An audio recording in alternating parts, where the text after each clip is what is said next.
Hello అండి, అందరికీ నమస్తే. ఈరోజు కథ బేతాళ కథల్లోని పద్మనాభుడి పెళ్ళి. పట్టువదలని విక్రమార్కుడు చెట్టు వద్దకు తిరిగి వెళ్ళి చెట్టుపై నుంచి శవాన్ని దించి భుజాన్ని వేసుకుని ఎప్పట్లాగే మౌనంగా శ్మశానం కేసి నడవసాగాడు. అప్పుడు శవంలోని బేతాళుడు, రాజా, చేపట్టిన కార్యం ఎన్ని కష్టాలనైనా ఓర్చి సాధించాలనే నీ పట్టుదల మెచ్చదగిందే. కానీ దుస్సాహసమైన దీనికి నిన్ను పురుగుల్పినవాడు బహుశా నీ పట్ల మిత్రత్వం నటించే శత్రువై ఉంటాడని నా అనుమానం. కేవలం ధైర్య సాహసాలు తెలివితేటలు కలవాళ్ళు సాధించలేని కొన్ని కార్యాలు అమాయకులు సద్బుద్ధి కలవాళ్ళు సునాయాసంగా సాధించగలరు. ఇందుకు ఉదాహరణగా నీకు పద్మనాభుడనే అతని కథ చెబుతాను, శ్రమ తెలియకుండా విను అంటూ ఇలా చెప్పసాగాడు. కుముదావతి నగరంలో పద్మనాభుడనే యువకుడు ఉండేవాడు. వాడు మంచి అందగాడు, కానీ వట్టి అమాయకుడు. వాడికి నా అన్న వాళ్ళెవరూ లేరు. ఒకనాడు వాడు నగర వీధుల గుండా పోతుండగా రత్నభద్రుడి కుమార్తె సులక్షణ పల్లకీలో పోతూ కనిపించింది.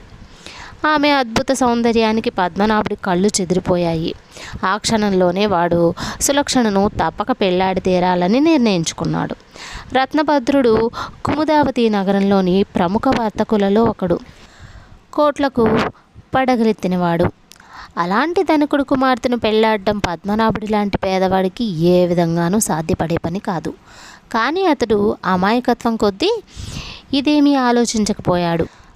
ఆ సాయంత్రమే వాడు తన మిత్రుడు రవివర్మతో సులక్షణ గురించి చెప్పాడు.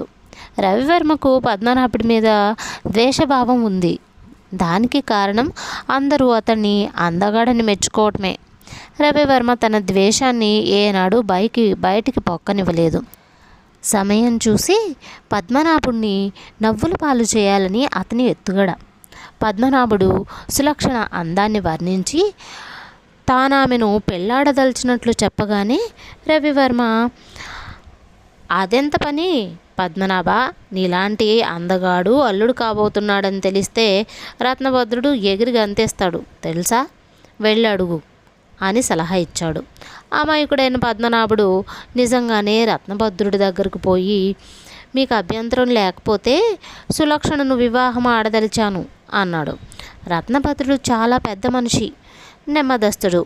ఆయన పద్మనాభుడిని అమాయకుడిగా గ్రహించి, నీకు నా కుమార్తెనిచ్చి తప్పక వివాహం చేస్తాను, కానీ అందుకు నాకు నువ్వొక మణుగు బంగారం ఇవ్వవలసి ఉంటుంది అన్నాడు. పద్మనాభుడు అంత బంగారం తేలేడని రత్నభద్రుడికి బాగా తెలుసు. అయితే పద్మనాభుడు అంతటితో ఊరుకోక సంగతి చెప్పి రవివర్మ సలహా అడిగాడు. దాందేముంది, వెళ్ళి వడ్డీ వ్యాపారి సోమనాథుడిని అప్పడుగు, నీ వంటి అందగాడికి అతను తప్పక అప్పిస్తాడు అన్నాడు రవివర్మ. పద్మనాభుడు సోమనాథుడిని చూడబోయి, ఒక మణుగు బంగారం అప్పుగా ఇవ్వండి అని అడిగాడు. సోమనాథుడికి పద్మనాభుడిని ఆట పట్టించి వినోదించాలనిపించింది.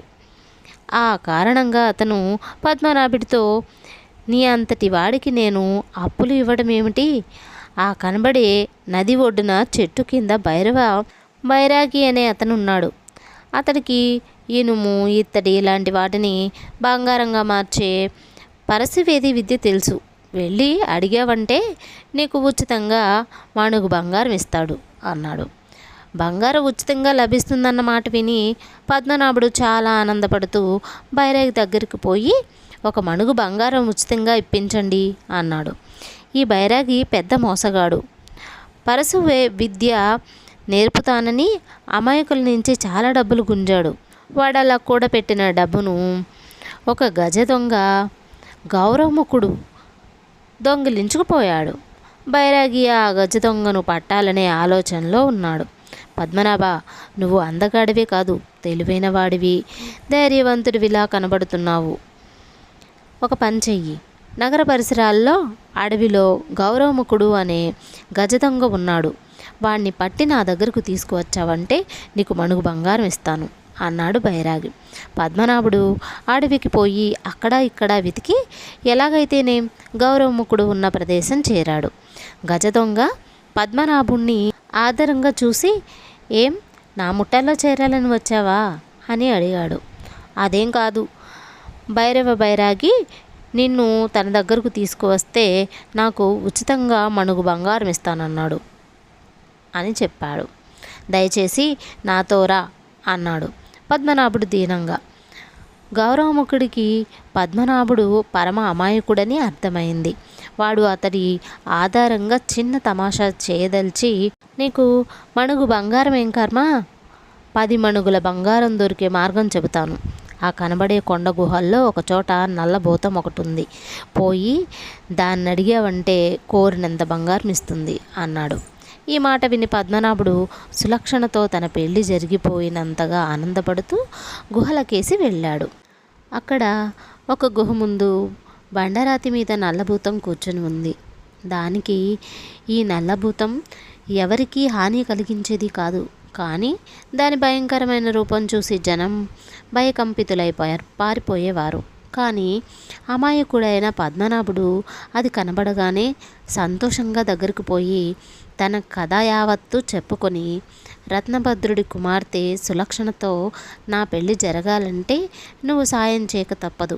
1 మణుగు బంగారం ఇచ్చావంటే బతికున్నన్నాళ్ళు నీ మేలు మరవను అన్నాడు. అంత నిర్భయంగా ఒంటరిగా తన దగ్గరకు వచ్చిన పద్మనాభుడు ఎంత అమాయకుడో, ఎలాంటి నిర్మల హృదయం కలవాడో నల్లభూతానికి తెలియడంతో దానికి అతడి పట్ల చాలా ఆదరం కలిగింది. భూతం లేచి గుహలోకి పోయి దగదగా మెరుస్తున్న 4 వజ్రాలు తెచ్చి పద్మనాభుడికి చూపుతూ, నీకు కావాలంటే మనకు బంగారం కాదు, లక్షల కోట్ల విలువ చేసే ఈ వజ్రాలు ఇవ్వగలను. కానీ నువ్వు చెప్పిందంతా విన్న తర్వాత నీకు వీటి అవసరం ఉండదని నా నమ్మకం. నగరానికి తిరిగి వెళ్ళి రత్నభద్రుడికి జరిగిందంతా చెప్పు. అప్పటికీ అతడు ధనం కావాలంటే వచ్చి ఈ వజ్రాలు తీసుకుపో అన్నది. పద్మనాభుడు నల్లభూతానికి తన కృతజ్ఞత చెప్పుకొని నగరానికి వచ్చి జరిగిందంతా రత్నభద్రుడికి చెప్పాడు. రత్నభద్రుడు ఆప్యాయంగా పద్మనాభుడి భుజం మీద చెయ్యి వేసి, నువ్వు నా అల్లుడు కాదగిన వాడివి, సులక్షణతో నీకు వివాహం జరుపుతాను అన్నాడు. బేతాళుడి కథ చెప్పి, రాజా, రత్నభద్రుడు లాంటి లోకజ్ఞత వ్యవహార జ్ఞానం ఉన్న ప్రముఖ వర్తకుడు పరమ అమాయకుడైన పద్మనాభుడికి తన కుమార్తెనివ్వటం విడ్డూరంగా లేదా?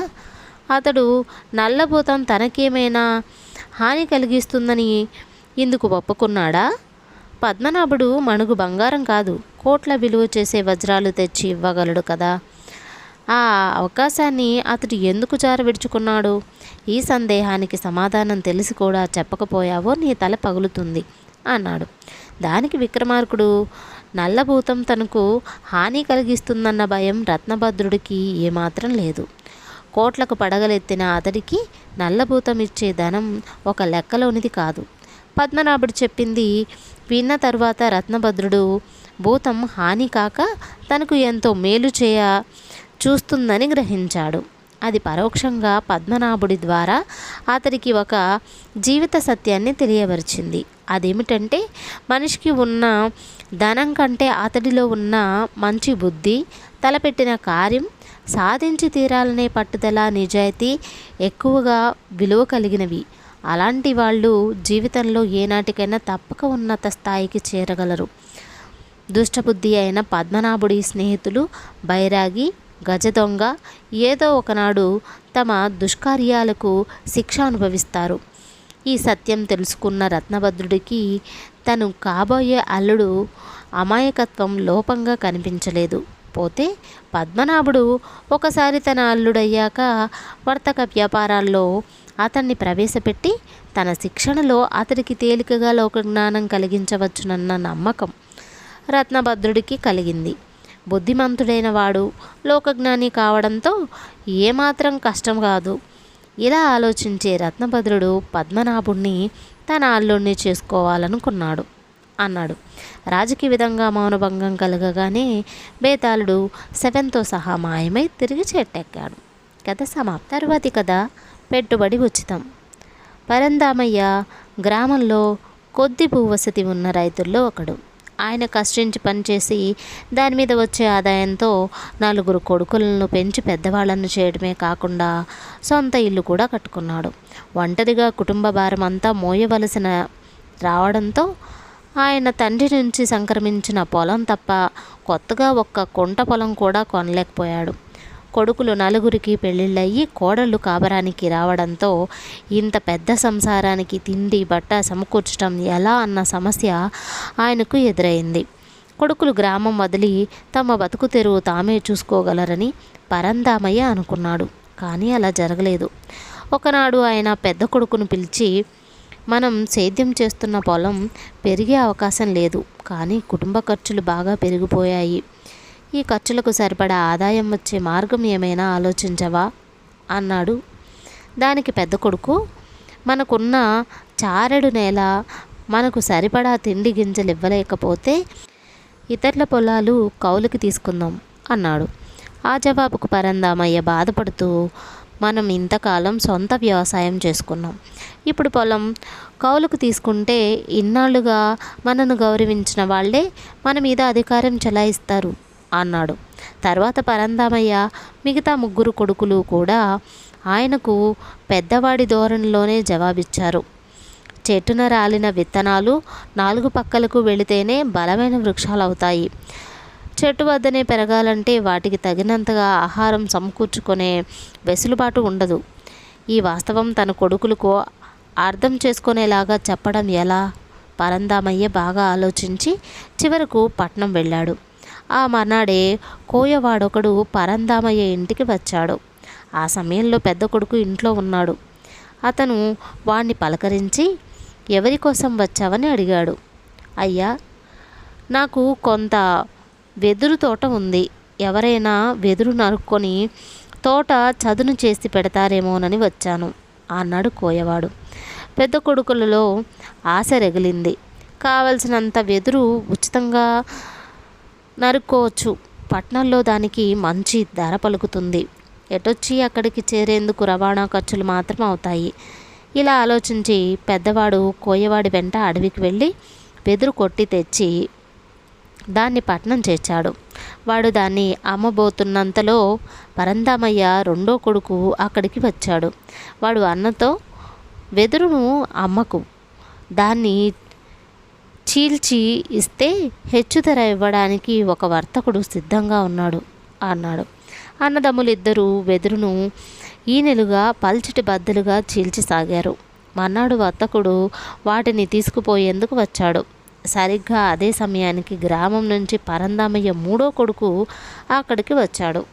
వాడు ఎంతో ఆతురతగా, అన్నలారా, ఇంత చక్కగా చీల్చిన వెదురును చౌకగా అమ్ముతున్నారు, వీటిని వెదురు తడికెలుగా బుట్టలుగా అల్లి ఇప్పించటానికి ఒక వర్తకుడు వచ్చాడు అని, తయారయ్యాక అతని మంచి ధరకు వాటిని అమ్మి పెడతాడు అన్నాడు. వెదురు తడికెల, బుట్టల, అల్లికల మొదలైంది. తీరా వాటిని తీసుకుపోయేందుకు వర్తకుడు వచ్చేసరికి పరంధామయ్య నాలుగో కొడుకు అక్కడికి వచ్చి, వీటిని మనమే అమ్ముకుంటే ఆ లాభాలు మనకే దక్కుతాయి, ఆ పని నేను చేయగలను అన్నాడు. అన్నదమ్ములు నలుగురు కలిసి వాటిని మంచి ధరకు సంతలో అమ్మారు. తర్వాత వచ్చిన డబ్బును వాళ్ళు సమంగా పంచుకుపోతున్నంతలో పరంధామయ్య అక్కడికి వచ్చి, మీరు లాభాలు పంచుకునే ముందు వెదురు ధర ఒక పక్కన పెట్టండి అన్నాడు. తండ్రి మాటలకు వాళ్ళు ఆశ్చర్యపోతూ, వెదురు ధర ఏమిటి, అది మనకు ఉచితంగా వచ్చిందే కదా అన్నారు. పరంధామయ్య నవ్వి, కోయవాడు ఉచితంగా ఇచ్చిన మాట నిజమే, కానీ మనం మళ్ళీ వెదురు సంపాదించాలంటే ధర పెట్టి కొనుక్కోవాల్సిందే కదా అన్నాడు. నలుగురు ఒక క్షణం ఆలోచించి అవునన్నారు. అప్పటికి గడిచిన అనుభవంతో వాళ్లకు వర్తకం ఏమంత కష్టసాధ్యమైన వృత్తిగా కనిపించలేదు. బాధ్యతలు నలుగురు పంచుకొని కొద్ది కాలంలోనే వాళ్ళు వెదురు వర్తకంలో పేరు, మంచి లాభాలు సంపాదించసాగారు. పరంధామయ్య కొడుకుల నుంచి ఒక రహస్యం దాచాడు. మొట్టమొదట పెద్ద కొడుకు వెదురు ఇచ్చిన కోయవాడు ఆయన నుంచి దానికి తగిన ధర తీసుకున్నాడు. తర్వాత వర్తకులమంటూ వచ్చి అన్నదమ్ములకు సలహాలు ఇచ్చిన వాళ్ళు కూడా పరంధామయ్య పట్నం స్నేహితులే. కథ సమాప్తం. తరువాతి కథ చెప్పే పద్ధతి. సచీంద్రుడనే రాజు సంగీత శాస్త్రంలో కొత్తగా కొంత ప్రవేశం సంపాదించి 10 మందికి తన పాట వినిపించడం ప్రారంభించాడు. ఆయన పాడటం మొదలుపెట్టాక ఆయన ఆశ్రితులే కాక మంత్రులు తదితర రాజ్యోద్యోగులు కూడా తప్పనిసరిగా ఆ పాట పూర్తిగా వినవలసి వచ్చేది. ఆ కారణం వల్ల వాళ్ళు చేయవలసిన పనులు సకాలంలో జరిగేవి కావు. రాజుగారికి ఈ సంగతి చెప్పటం ఎలా అన్న సమస్య వాళ్ళకి ఎదురైంది. ఎంత ఆలోచించినా ఎవరికి ఈ సమస్యకు పరిష్కార మార్గం కనిపించలేదు. రాజుగారికి సంగతి సూటిగా చెబితే ఆయనకు తప్పక కోపం వస్తుంది. అప్పుడు ఉద్యోగాలు పోయే మాట అట్లా ఉంచి ప్రాణాలకి ముప్పు కలగవచ్చు. వసంతుడనేవాడు రాజు సచీంద్రుడి విదూషకుడు. అతడికి రోజు రాజుగారి పాట గంటల తరబడి వినడం విసుగ్గానే ఉంది. ఒకరోజు ఆయన పాడటం పూర్తయ్యాక విదూషకుడితో, నా గాత్రంలో ఏదో ఇంద్రజాలం ఉన్నట్టుంది. నేను పాడుతున్నంతసేపు మీరలా నా చుట్టూ ఉండిపోతారంటే నేనంత గొప్ప గాయకున్నా అన్న అనుమానం కలుగుతుంది అన్నాడు. ఆ మాటలకు విదూషకుడు భయం నటిస్తూ, ప్రభు, ఒకసారి తమ గాన సభలోకి అడుగు పెట్టాక ఎవరికైనా లేచి వెళ్ళడానికి ఎన్ని గుండెలు కావాలి అన్నాడు. విదూషకుడి మాటల్లోని ఆంతర్యం రాజుకు వెంటనే గ్రహించాడు. ఆయన కోపగించుకోకపోగా చిన్నగా నవ్వి, రోజు నా పాట వింటూ కూర్చునే వాళ్ళలో కొందరు నా మెప్పుకోలు కోసమైతే మరికొందరు నా అధికారానికి భయపడి అన్నమాట. ఈ సంగతి ఇంతకాలంగా నాకు స్ఫురించనందుకు విచారిస్తున్నాను అన్నాడు. మన్నించండి ప్రభు, నా మాటలు తమకు కోపకారణం కాగలవని అనుకున్నాను అన్నాడు విదూషకుడు. అలాంటిదేమీ లేదు, నిన్ను అభినందిస్తున్నాను. కానీ హఠాత్తుగా నేను పాడటం మానివేసినా, ఎవరిని రావద్దని ఆజ్ఞాపించినా అందరికీ ఏదో సంశయం కలిగి తీరుతుంది. అలా కాక ఇంతకాలంగా నా పాట వల్ల మీకు అసౌకర్యం కలిగిందని చెప్పుకోవడం నాకు అవమానకరం. ఈ చిక్కు సమస్య నుంచి బయటపడడం ఎలా అన్నాడు. ప్రభు, ప్రతి విషయానికి చెప్పే పద్ధతి అంటూ ఒకటి ఉంటుంది. నేను నా పద్ధతిలో తమకు చెప్పాలనుకున్నది చెప్పగలిగాను కదా. అలాగే మీరు కూడా మీ హోదాకు ఏమాత్రం భంగం లేకుండా మీ పాట వినడానికి వచ్చే వాళ్ళను ఆదేశించవచ్చు. ఆలోచించి చూడండి అన్నాడు విదూషకుడు. మరుసటి రోజున రాజు పాడటం ఆరంభిస్తూనే అక్కడ చేరిన వాళ్ళకేసి కోపంగా చూస్తూ, మీ ధోరణి నాకేం బాగాలేదు. సంగీత సాధనకు కొంత ఏకాంతం అవసరం అన్న స్వల్ప విషయం కూడా మీకు తెలిసినట్టు లేదు. నేను గొంతు ఎత్తేసరికి చుట్టూ చేరుతున్నారు. ఇక నుంచి మీ పనులు మానుకొని నా సమక్షంలోకి వచ్చారంటే కఠినంగా శిక్షించగలను అని మందలించాడు. అనుకోని విధంగా రాజుగారి సంగీతం వినే బెడత తప్పినందుకు రాజ్యోద్యోగులందరికీ చాలా సంతోషం కలిగింది. కానీ రాజుగారిలో ఇంత హఠాత్తుగా వచ్చిన మార్పుకు కారణం మాత్రం ఎవ్వరికీ అర్థం కాలేదు. కథ సమాప్తం. తరువాతి కథ దానపాత్రుడు. ఒకప్పుడు బోధిసత్వుడు కాశీరాజుగా జన్మించాడు. ఆయన పరిపాలించే కాలంలో సరిహద్దున కొందరు శతూరి జరిపారు. శతూరీదారులను అణిచివేసే నిమిత్తమై రాజుగారు కొంత బలాన్ని వెంట పెట్టుకొని సరిహద్దు ప్రాంతానికి కదిలి వెళ్ళారు. అక్కడ యుద్ధం జరిగింది. ఆ యుద్ధంలో రాజుకు గాయం తగిలింది. ఆయన ఎక్కి ఉన్న గుర్రం కాస్త బెదిరిపోయి ఆయనతో పాటు యుద్ధరంగం నుంచి పారిపోయింది. కొద్దిసేపట్లో రాజు గుర్రంతో సహా ఒక సరిహద్దు గ్రామంలోని పట్టును చేరుకున్నాడు. ఆ సమయంలో అక్కడ గ్రామంలోని 30 గడపల వారు చేరి గ్రామీ వ్యవహారాలు మాట్లాడుకుంటున్నారు. కత్తి, డాలు, కవచము ధరించి యోధుడి వేషంలో రాజు అక్కడికి ప్రత్యక్షమయ్యేసరికి రచ్చపట్టులో చేరిన వారంతా భయపడి చెల్లాచెదురుగా పారిపోయారు. ఒక్క గ్రామస్తుడు మాత్రం అక్కడి నుంచి కదల్లేదు. ఆ గ్రామస్తుడు రాజును సమీపించి, నువ్వు శతూరీదారువా, రాజుపక్షం వాడివా అని అడిగాడు. అయ్యా, నేను రాజుపక్షమే అని రాజు జవాబు చెప్పాడు. ఈ మాట విని గ్రామస్తుడు తృప్తి పడ్డట్టు కనపడి, అయితే మా ఇంటికి పోదాంరా అని రాజును తన అతిథిగా తీసుకుపోయాయి. తన భార్య చేత ఆయన కాళ్ళు కడిగించి భోజనం పెట్టించి అతిథి మర్యాదలన్నీ చేయించాడు. తరువాత రాజు ఎక్కి వచ్చిన గుర్రానికి ఆ గ్రామస్తుడు తానే స్వయంగా నీరు పెట్టి దాణా వేశాడు. రాజు ఆ గ్రామస్తుడి ఇంట 4 రోజులు అతిథిగా ఉండి తనకు కలిగిన గాయాలను మాన్పుకున్నాడు. ఈ లోపలే ఆయన సైనికులు శతూరిని అణిచివేయటం జరిగింది. రాజు కాశీనగరానికి తిరిగి వెళ్ళిపోతూ గ్రామస్తుడికి తన కృతజ్ఞత తెలుపుకుని, అయ్యా, నేను కాశీనగరవాసిని. మా ఇల్లు కోటావరణంలోనే ఉన్నది. నాకొక భార్య, 2 కుమారులు ఉన్నారు. మీరు కాశీనగరానికి వచ్చి కుడి చేతి వైపున ఉండే ఉత్తర ద్వారం దగ్గర కాపలావాణ్ణి మహాస్వరోహుడి ఇల్లెక్కడా అని అడిగితే వాడు మిమ్మల్ని మా ఇంటికి తీసుకొస్తాడు. మీరు మీ చిత్తం వచ్చినంతకాలం మా ఇంట అతిథిగా ఉండవచ్చును అని చెప్పాడు. తర్వాత రాజు తన బలాలను చేరుకొని కాశీనగరానికి తిరిగి వెళ్ళిపోయాడు. ఆయన ఉత్తర ద్వారపాలకుడిని పిలిపించి వాడితో రహస్యంగా, ఒరే, ఎవరన్నా నీ వద్దకు వచ్చి మహాస్వరోహుడి ఇల్లెక్కడా అని అడిగితే ఆ మనిషిని సగౌరవంగా నా దగ్గరికి తీసుకురా అని చెప్పాడు. ఆ గ్రామస్తుడు వస్తాడని రాజు ఎంతో కాలం ఎదురుచూశాడు.